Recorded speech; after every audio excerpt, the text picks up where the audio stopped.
Leading beautifully into our next session, we've got something called media transparency, which I'm sure most of you are aware of and most of you need to know more about. But we've got a fantastic chat coming up, which will delve really deeply into this, how it works, what happens.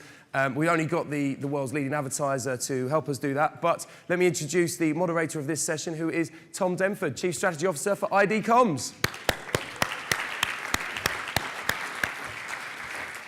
Thank you, Jeremy. Good morning, everybody. At the Festival of Media, as you probably know, if you've attended a number of these, we like to celebrate our media leaders. And so today it gives me a great pleasure to bring up on stage potentially one of the most influential media influencers and managers on the planet. You will know him as Gerry, who's the new Global Media Director of P&G.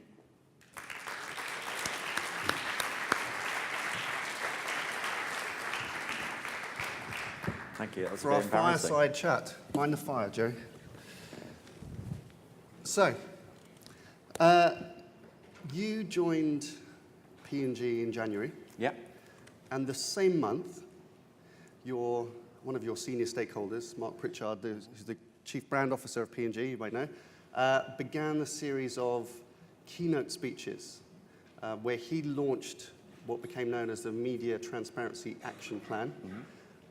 So for those, if there's any few people in the audience who maybe haven't watched Mark's amazing speeches or read transcripts, can you just remind us the elements of the action plan? So just before I do that, so is there anyone that doesn't know what he said in the speech? Okay, all right, so I'll make the summary pretty quickly. So I think Mark set out a very clear action plan, not once but twice. And there were 4 key points in there for those of you that don't know. So the first one is to adopt one viewability standard across the industry, and that would give us and other advertisers the ability to make consistent comparisons across different platforms. Yeah. The second one was to implement third-party measurement, because we wanted to make sure as an advertiser that we were getting what we paid for. The third one was to scrub through all of the agency contracts to make sure that they were as transparent as they possibly could be. And then the last one was to reduce and, if at all possible, prevent ad fraud. And the kind of sign-off on that was that those were the 4 kind of action points. Yeah. And there was a preparedness, I think, and a very public preparedness to add some real kind of teeth to that with how we invested our ad dollars. Yeah. And he said vote with your dollars was the final point. Yeah, absolutely. Yeah, good. So that gathered huge interest. Yeah. It got a lot of attention. And so when we were preparing for this session, obviously that made us think of hundreds of questions that we could ask to kind of dig into both, you know, the meat of Mark's speeches and kind of your perspective now coming into the business. Yeah. We've shrunk that down to about 4 or 5, so we'll try and do some justice. The first thing, I think the most common question is, what led Mark and P&G to feel the need to make these kind of announcements? So they were very public. Yeah. So I think it's fair to say that the CMO of the world's largest advertiser doesn't wake up one morning and say, I'm going to go and make what many people have been calling the most important marketing speech for 20 years. Yeah. Mr. Mark Ritson. And I think it was great just seeing the presentation before, because I think if you go back maybe 6 or 9 months before that, there was a real focus on raising the bar on the collective craft that goes into our industries. And I think you saw a fantastic example of how raising the bar really can kind of come to life and what the output would be. And raising the bar on the craft that goes into the business takes time and effort and money. And I think the one burning question that was probably on everyone's lips from the previous session was how much that film actually cost. And you can't invest the requisite amount of time and money in raising the bar on craft in order to drive growth if you're wasting those 2 valuable assets trying to disentangle a non-transparent media supply chain. So I think it was a very public statement that happened in January and that was reiterated again at the ANA in March. But I think it was rooted earlier than that in the very public pronouncements about, look, let's spend our time and our money on the things that are really making a difference on the output. And if you see it in that context, I think they make sense. It's a continuation of that same narrative. Yeah. And then since you've joined, because you're what now, 4 or 5 months into this 4 conversation? months, 9 days. Excellent. Still counting. Still counting. Is it clear what success looks like from that? Because it's a very compelling story that Mark's been saying. What internally within P&G is being discussed is what does success look like, and how is it being tracked, really? Because that's a very, very clear action plan. I think it's fair to say that we're taking this really seriously. I think P&G is the sort of organisation that sets out some very kind of clear goals and follows through in a very kind of operational way behind those goals. And I think one indicator of how serious we are taking it as an organisation is just the number of functions that it's touching. So it's not just an issue for media or marketing to address. We've got a team of people behind it that spans our purchasing folk, our insights folk, our many kind of cross-functional teams behind that. And the other thing I think that's worthwhile saying is that as a leader of the organisation, Mark just hasn't gone out there and made the public statement. He's very prepared to roll up his sleeves and get into the weeds. Apologies for mixing the metaphors there, but he's very, very prepared to get into the detail and understand what our measures of success on each of those action points are, and making sure that we're delivering against that. And so for every one of those points, I think it's very, very clear that we do want to see the adoption of a single standard and the measurement behind that. We do want to see third-party measurement and understand of all the impressions that we're buying, how many of them are actually in Target and in Geo. We do have a very kind of clear set of metrics for how quickly we're going to be going through our contracts. And we've talked very publicly about tag certification as well. So each one of those action points in itself is very, very clear. It has a very strong cross-functional group behind it, and it has some very clear measures of success. Yeah. And so you're looking at all of them at one go. You're not just going down a checklist. Yeah, absolutely. So that's a lot of work. And for those of you, I mean, if you haven't read transcripts of Mark's speech or watched the videos, you can. They're very explicit about the actions that P&G are going to take, and it's good learning, I think, for lots of other brands to kind of start to dig into some of those areas as well. So one of the phrases that really caught light in one of Mark's speeches and travelled, I think, a long way, and I still hear people talking about this, is the line, "You can't let the fox guard the hen house," which he said was something that he learned in second grade. It was like the basics of kind of understanding where trust lies. What in your perspective, what do you think he meant by that? And if you can't trust the fox, as marketers, who should we be trusting? I think probably the easiest way of interpreting that is to say that with any investment decision, particularly one involving billions of dollars, you need independent third-party measurement and verification. And that's not to say that we don't trust our partners, and I mean partners in the broadest sense, and many of them are here today. You know, clearly we value and trust our media agencies. We value and trust a number of our big, significant publishers that we spend money with. But at the same time, we have to acknowledge that they have a vested interest in maybe providing some of the data and the numbers to us. So we've got to make sure that we've got third-party measurement and verification in place. And you know, I just go back to when I started in the media industry a number of years ago, whenever that was, a few decades back. And in very simple terms, if you had the choice between two trade publications and one had a publisher statement and one had an ABC certification, that was just a very, very easy way of making a choice at that point. So I think that, that Mark's talked a lot about the maturity of the digital space, the maturity of publishers, and I think with maturity, you get a certain amount of responsibility that's conferred upon you. And I think that third-party measurement and verification is absolutely a basic requirement in that space. Good, okay. The one thing that struck me, I was in Orlando when he made did the keynote at the ANA conference.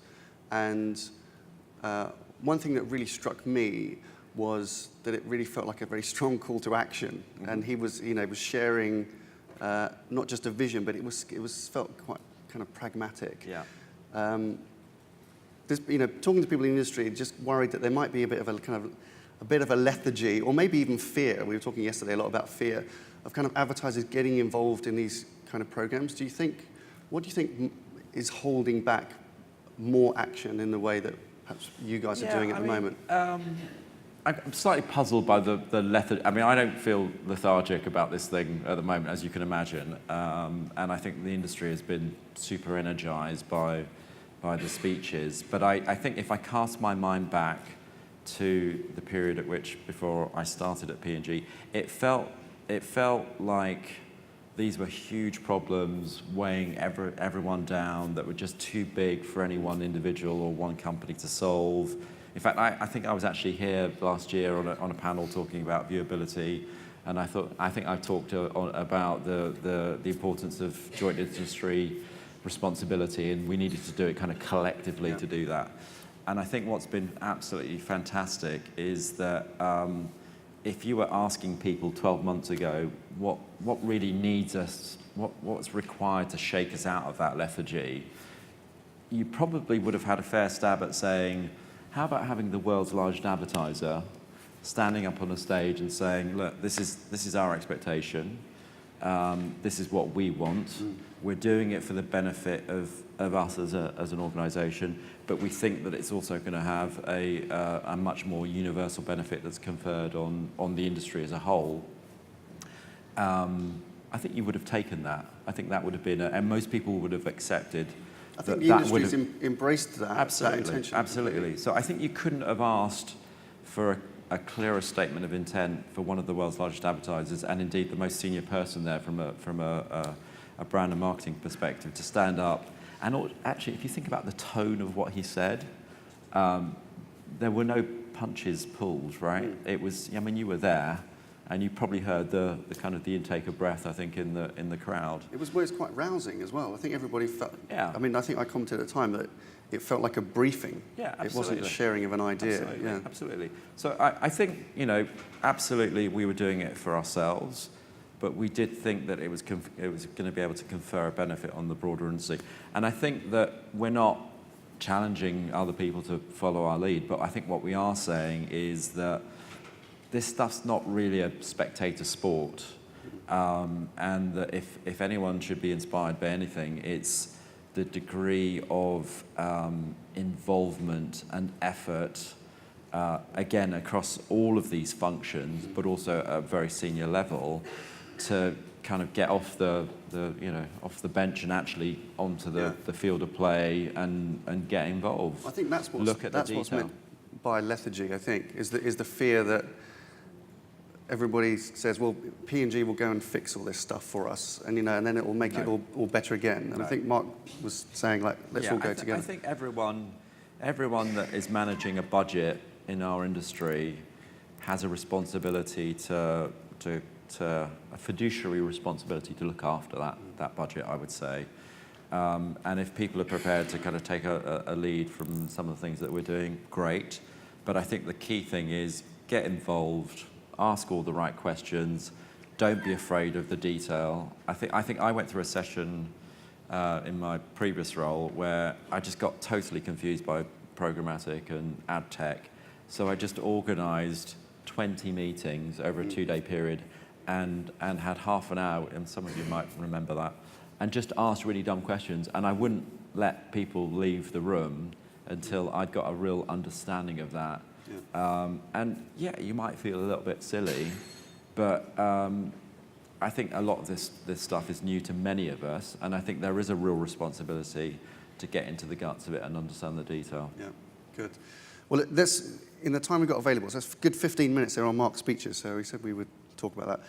One of the other things I want to talk, which is not something that Mark's been talking about, but I know is a real pet project for you, and it's something which is discussed a lot when people talk about P&G and media, is this idea, based on some of the behaviours from last year, is what's the right balance between investing in mass marketing versus high precision targeting, which way are you going and what's the trend? So I kind of get a bit confused by it having to be an either or, and I'm very, very comfortable in pursuing both belief systems at the same time, and let me explain why I think that's not a contradiction. I think we are very, very, like many other large advertisers, we are very, very clear about the things that are going to be driving growth for our business. We want to be talking to all category buyers as much as possible. We want to be talking to as many of them as possible. We want to be talking to them as many of them as possible for as often as possible. And it sounds a bit kind of generic and a bit vanilla, but those are really the very fundamental building blocks of how marketing is going to be driving growth for any brand or for any business. So I think that we have to have, our frame of reference needs to be incredibly kind of wide and inclusive. At the same time, having done that, there's nothing to stop you segmenting this incredibly broad grasp of category buyers and segmenting it into 50 or 100 or 150. I'm just quoting from some of the numbers I saw yesterday. Segmenting it into many, many, many slices in order to drive precision and personalization and targeting, hopefully to drive relevance and a greater return on investment. I think that the trap not to fall into is to chase after the personalization and then forget about the number that's at the bottom of the spreadsheet, which is how many people you're actually reaching. Yeah. So it's not that personalization per se is a bad thing, it's that we just need to make sure we don't follow it out the window and end up talking to a fraction of our category buyers. Yeah. And as long as you can kind of accommodate both of those concepts simultaneously, which I think you can, then I think it's absolutely acceptable to be able to talk about kind of talking to people at scale, but also talking to people in a highly targeted way. And the thing that the kind of the approach that I'm trying to instill is, let's make sure that we're using all the tech to be driving scale and reach.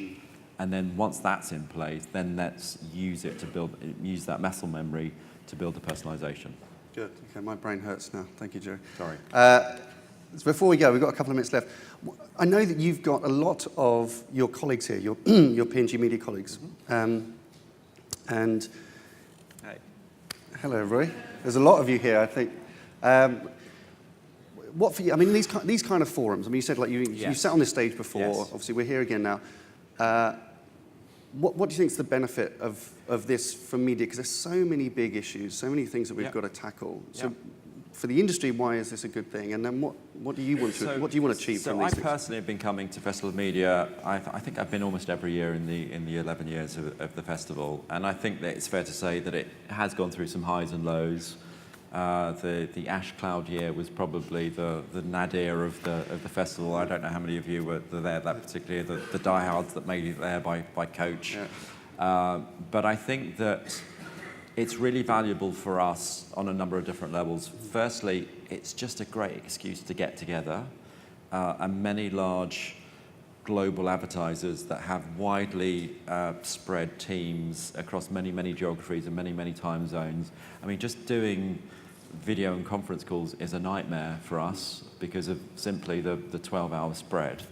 So having an opportunity that you can ride on the back of to bring people together, I think absolutely it's worthwhile just doing it for that. Secondly, for those of us that have been involved in reviewing the work, I was fortunate enough to be co-chair of the jury.